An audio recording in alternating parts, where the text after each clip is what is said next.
விண்வெளிக்கு சென்ற முதல் இந்திய வம்சாவளியைச் சேர்ந்த வீரமங்கை ஓர் சிங்க பெண் கல்பனா சாவ்லா. அவரை பற்றி எத்தனை பேருக்கு தெரியும்? விண்வெளிக்கு சென்ற முதல் இந்திய வம்சாவளியைச் சேர்ந்த சிங்க பெண். 16 நாள் 24 மணி நேரமும் ஆராய்ச்சி. முதல் மிஷனிலேயே சரித்திரத்தை புரட்டி போட்ட ஓர் வரலாற்று சாதனை. இரண்டாவது மிஷனில் வெற்றியை ருசி பார்த்துவிட்டு பூமியை தொடவிருந்த சில நிமிடத்திற்கு முன் சிதறிய விண்கலம். 80 வெற்றிகரமான சோதனைகளை செய்த கல்பனாவுக்கு அதுவே தன் இறுதி பயணம் என்று அறிந்திராத ஓர் பரிதாப நிலை. இந்தியாவின் ஹரியானா மாநிலத்தைச் சேர்ந்த பஞ்சாபி குடும்பத்தில் பிறந்தவர்தான் கல்பனா சாவ்லா. அவர் பொறியியல் கல்லூரியில் வான்வெளி பொறியியல் கல்வியை கற்றார் என்றும் கூறப்படுகிறது. அதற்கு பிறகு அமெரிக்காவின் டெக்சாஸ் மேற்படிப்பை நிறைவு செய்து 1980களின் இறுதியில் நாசா அமெரிக்காவின் விண்வெளி ஆய்வு மையத்தில் காலடியும் வைத்துள்ளார். அதற்கு பிறகுதான் முதல் முறையாக இந்திய வம்சாவளியைச் சேர்ந்த ஓர் பெண் விண்வெளிக்கு சென்று சரித்திரம் படைக்க ஆயத்தமானார் கல்பனா சாவ்லா.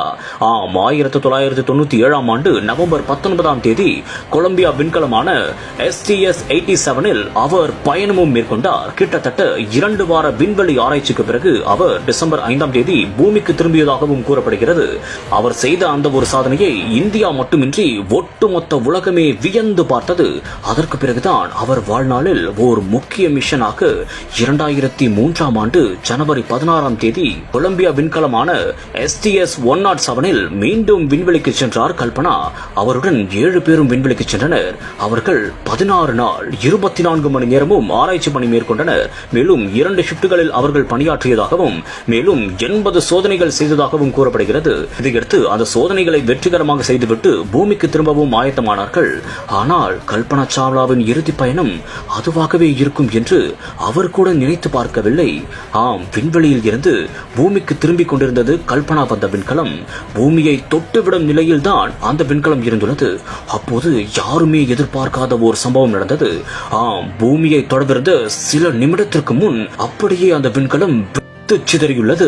இதனால் அமெரிக்கா தொடங்கி கன்னியாகுமரியின் கடைக்கோடியில் இருக்கும் மக்கள் வரை அனைவரும் ஒரு நிமிடம் அதிர்ந்து போயுள்ளனர். பின்னர் கல்பனா சாவ்லா உள்ளிட்ட 7 விண்வெளி வீரர்களும் வீரம் அடைந்தனர்.